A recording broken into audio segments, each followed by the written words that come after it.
Hello, welcome to my second review of the day. This perfume I'm reviewing is Black Phoenix Alchemy Labs Scherezade. So I will tell you, well, I'll try not to drag it on, but I'll tell you a little quick bit about what Scherezade actually is, or who she was, I should say. This is based on Arabian perfumes, I presume. Scherezade was, basically there was this Arabian king, okay, and his wife cheated on him.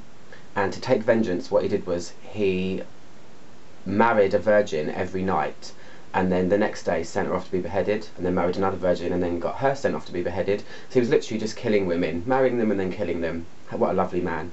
But Scherezade was a very intelligent lady who had studied the arts and literature and read millions and millions of books, apparently. She volunteered to spend the night with him.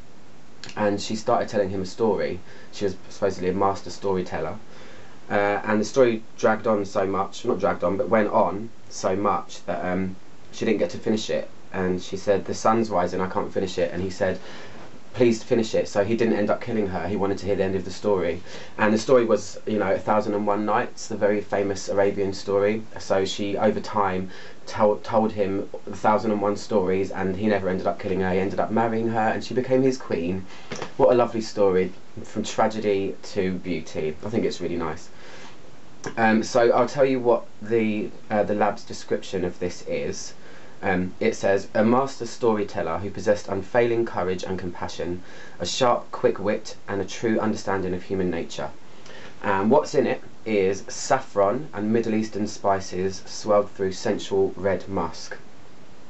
So this perfume, it's in my top 10 Black Phoenix perfumes. When I stumbled across it, I was so happy, because I've been looking for a smell like this for ages, but just didn't know where I would find it.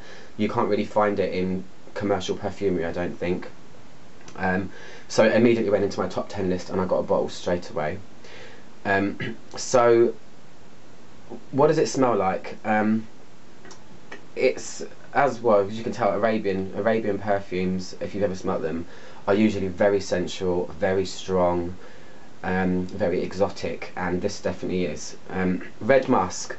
Red musk is, I'm not sure it's a real musk. I think it's kind of an accord or a blend that the Black Phoenix Alchemy Lab make, that is a mixture of stuff that is one of my favourite things that they make. I tend to gravitate towards their red musk blend perfumes.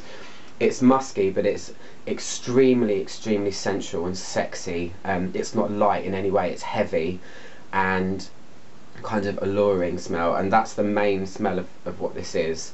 It says Middle Eastern spices. I mean, I don't know what that would be, to be honest, but the way I can describe what this smells like to me, it smells so authentic. It smells like if you walked into an occult bookstore where they burn incense and sell crystals. And there's a market near where I live in Camden Town, and it's kind of a hippie-ish market. It's very eclectic, and they sell tie-dye and incense and stuff like that. It smells like walking around that, if there's any markets near you that sell stuff like that.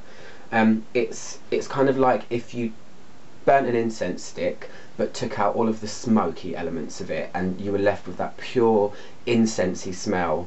When I've smelled incense in commercial perfumes or, you know, celebrity, it's usually not what incense smells like. This smells like incense in a bottle to me. It's very exotic, it's very different. It's got, I think it's got a slight sweetness to it, and it's very warm.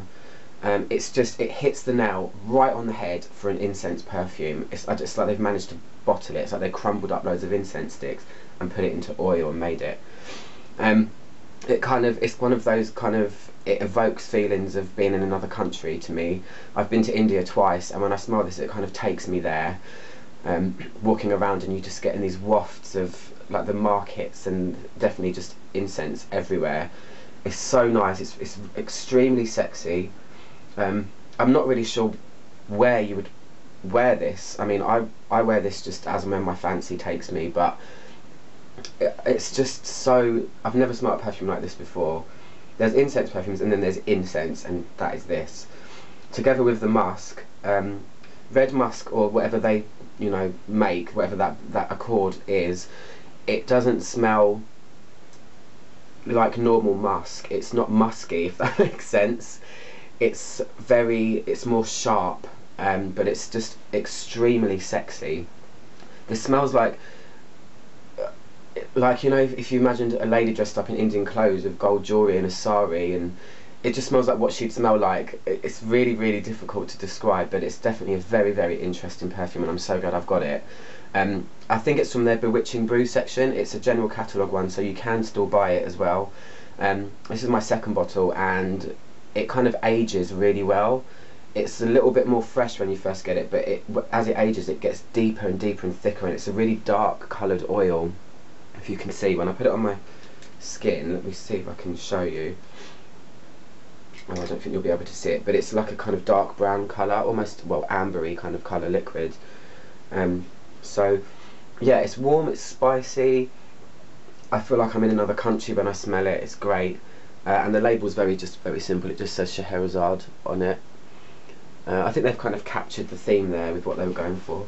But yeah, that's my sort of short, sweet review of Scherezade. I'm just about to review Jester as well, which I reviewed before, but I deleted it because I was being too pernickety and picky, and I didn't like what I said, so I'm going to quickly review that again now. So if you want to check that out, go and see it. But other than that, yeah, this is Scherezade. Thank you, bye-bye.